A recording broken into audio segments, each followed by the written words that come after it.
I'm not sure why, but I absolutely fell in love with Motel Makeover on Netflix. The show follows two millennial hoteliers who purchase old motels and renovate them into a bougie, sexy, and fun new aesthetic for their clientele. These entrepreneurs are from Canada, and the original Jane Motel is located on Prince Edward Island.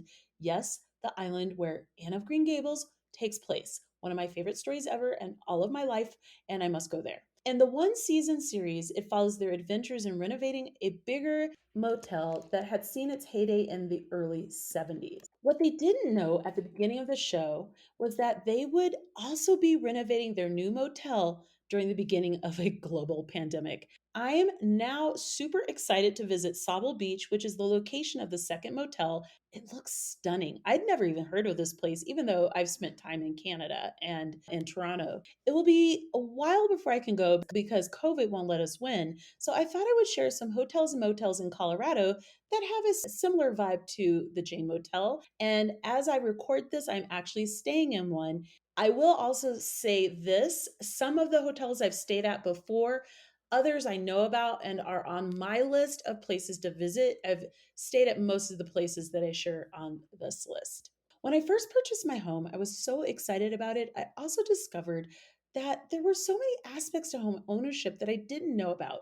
How often I would have to do home maintenance, how tiring yard work would be, and the moments when I thought that maybe I should have purchased a property outside of an HOA. There was another home ownership experience that I was fascinated by, which was the refinance process. As a first time homeowner, I didn't completely understand the process and why it was a useful financial tool that so many homeowners embrace. Fortunately, there is a resource to help educate homeowners going through the refinance process.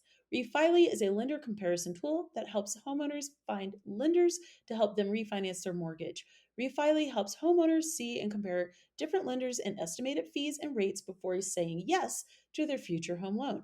What I really love about Refily's comparison tool is the following: transparency, ease of use, and accessibility.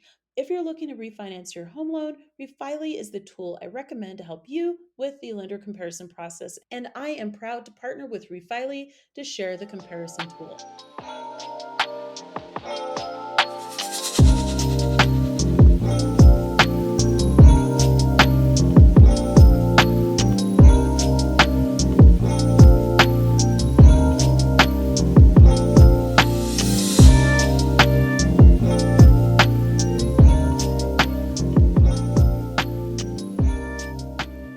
So here are my 10 hotels. Here's my list of 10 hotels in Colorado that are similar to the Jane Motel from Motel Makeover on Netflix. So, one of my favorite things to do when I visit other places is to try and stay in unique spaces, which are hopefully locally owned as well. After getting addicted to Motel Makeover, I thought, hey, why don't I share some of the places that I like to stay that I think really kind of meet that aesthetic and have this similar vibe? Here's the list in no particular order. So the first one is the Bivy Hostel in Breckenridge and Telluride, Colorado. No, it's not a motel or a hotel, but it's a bougie ass hostel hotel experience, and I'm obsessed with it. By the way, the Bivy is short for Bouviac. Bivouac or Bouviac. I've stayed so many times that it's a little hilarious to me how much I love this place. It now has two venues, again, one in Breckenridge, Colorado, and the other in Telluride, Colorado,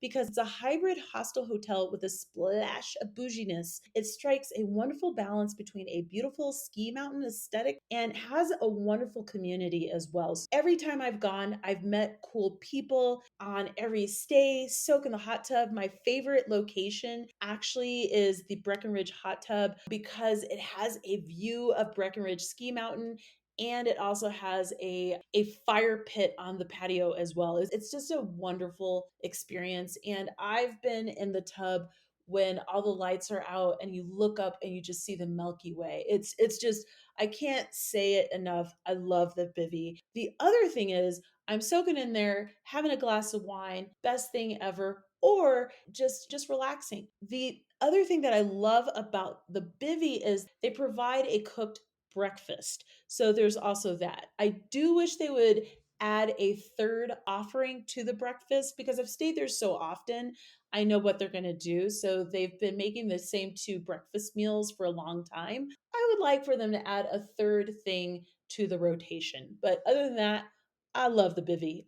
I love the bivvy. The Stay Amigo in Salida, Colorado. I'd heard about the Stay Amigo for a year or two before I ended up driving down to Salida for a stay. And when I went to visit, it was actually this summer of 2020. Yes, that summer. It is the cutest place, and like the Jane Motel, it's a renovated motel. What I decided to do, because I was concerned about shared circulated air, which again in 2020 in the summer, we weren't 100% understanding what was going on, but the clear evidence was circulated air was a problem. So the cool thing about the Stay Amigo is they actually have airstreams that you can stay in. You can book your own airstream. So that's what I did, and I loved it. They also have a hot tub in the main part of the courtyard. It's just a beautiful space. My airstream ended up, I had to share the bathroom space as well. No issue at all. The bathrooms are very European chic. So, just so you know, very comfortable, very cozy. I had no issues waiting for the restroom. I didn't have to wait at all. It was a great experience. The Stay Amigo, by the way, was about a 10-minute walk to downtown Salida. So, it's just a really cool place to stay, and it's beautiful. The Spoke and Vine in Palisade, Colorado. So this one I'm actually planning on taking my mom to because I'd like to take her to the Lavender Festival this June in Palisade or the Peach Festival. I haven't decided yet. In addition to having fantastic Palisade peaches that give Georgia peaches a run for their money, Palisade hosts a pretty large lavender festival every year. Since I'm not going to be going to France anytime soon, that's the place where I'm going to go. I'm really looking forward to staying at the Spoke and Vine during that trip. And I love that they actually provide cute cruiser bikes for their guests. That's a big part of the reason why I want to stay as well, is because both my mom and I enjoy riding our bikes. Kinship Landing, which is located in Colorado Springs. I actually don't visit Colorado Springs as often as you would think someone would who lives just 45 minutes away. It's a great town and has a lot to offer. I also really like Manitou Springs, which is right over there. But the next time I have the crazy idea to do the Manitou Incline, I'm actually going to stay at Kinship Landing while I recover from the physical trauma. Or I'll stay for a night as I head down to the Royal Gorge Bridge and Colorado's wine region. And for those of you who are like, Colorado has a wine region? Yes, we have a pretty big wine region down near Grand Junction. That's part of it. So if you're heading towards Moab or Fruita, that area, that's the wine region, and there's a lot to offer down there. The Pad Hotel. This one's new to me, and I cannot wait to stay at it. And it's located in Silverthorne. What I love about this area is that it's a great starting off point, whether you want to stay there because it's a little less expensive than staying in Breckenridge or Copper or any of the adjacent ski mountains that are close to it, or you could stay there on your way to Steamboat. It's just a good starting off point. And the Pad is finally a place where I think I need to stay there just to check it out and have a really different experience of Silverthorne than the last time I was there, which was when I was sampling out a product because I used to do brand ambassador work. And so we were up there, my friend and I, for an event right before COVID really hit. And yeah, that's a whole other conversation. Anyway, the Pado Hotel looks super cool. I should mention that all of these places on my list are really affordable. And I think that that's a key component. Like, not only are they nice, they're clean, they have a really fun experience that you as a guest will have, but they're affordable. And I think that that's something I should be pointing out. Right now, I'm staying at one of the facilities as I record this, and it's Gravity House. Gravity House has several locations in Colorado and one new location in Truckee, California. It's in Breckenridge, Winter Park, and Vail. I've only stayed at Breckenridge, and today I'm actually in Winter Park. right now at their location in Winter Park. So what's interesting about Gravity House is that it's actually part of a membership community for outdoors enthusiasts. In the interest of full disclosure, I am a member of Gravity House. It's likely that I probably won't stay at the Vail location too often because Vail is not one of my favorite mountain towns. I just prefer other mountain towns, but I might stay there just so that I can have a fully well-rounded experience of the Gravity House facilities. With all that said, you don't have to be a member of Gravity House in order to use the facility. I love these unique spaces. They're cozy. They're very dog friendly. I am not into dogs. I mean, if you have a puppy, of course, I love your puppies. Puppies, but I'm not an animal person. But if you are an animal person, they're really dog friendly. They're family friendly. It's just a great place to stay. I love them. They have good coffee and food too. The Armstrong Hotel in Fort Collins.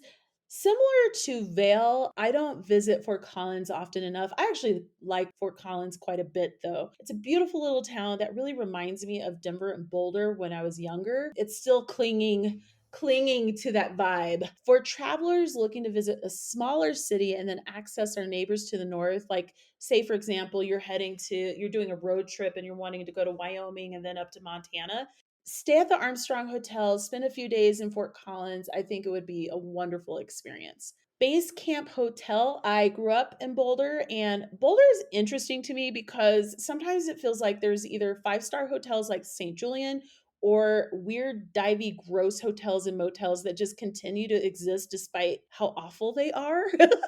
Base Camp Hotel is within walking distance of Pearl Street Mall and is really a well appointed space for visitors to Boulder who are trying to have a good experience without going broke or being haunted in some random place around town. The prices and the experience in the space, I think, are really competitive. And I'm looking forward to going on a staycation at base camp sometime after the students at CU leave because they get on my nerves. I'm sorry, CU students, but you do. But I worked at CU for 10 years and that was a very positive experience. But for me, going there for a staycation, I'm going to go after May when all the students go. Vail Bunkhouse in Minturn, Colorado. I've already said this. Vail is not one of my favorite mountain towns.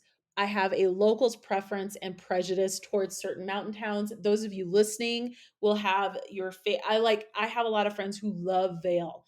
This is my own personal preference and prejudice. It's a thing. But I'm actually really looking forward to a quick visit staying at the Vale Bunkhouse because I've heard certain things about it all good. So I really would like to stay and have this experience. It's a bougie hostel hotel experience as well. And I can't wait to try it out. And then finally, Base Camp 550 in Ridgeway, Colorado. If you're looking for a glamping spot, ooh, glamping. Base Camp 550, located in between kind of Ouray and Telluride, is on the must reserve list. I've started looking at the reservations for it right now because I think it's a place that becomes incredibly difficult to find a spot the closer we get to summer. It looks amazing. That region is literally my favorite part of Colorado and there's just so much to do. Ridgeway actually is a weirdly good food town, which a lot of people would be surprised by. But anyway, if you're from Colorado and you've listened to this show and you're a fan of Motel Makeover, do you agree with my list? Let me know. And let me know what your experience is staying at one of these hotel, motel, bougie spaces. Thanks for listening.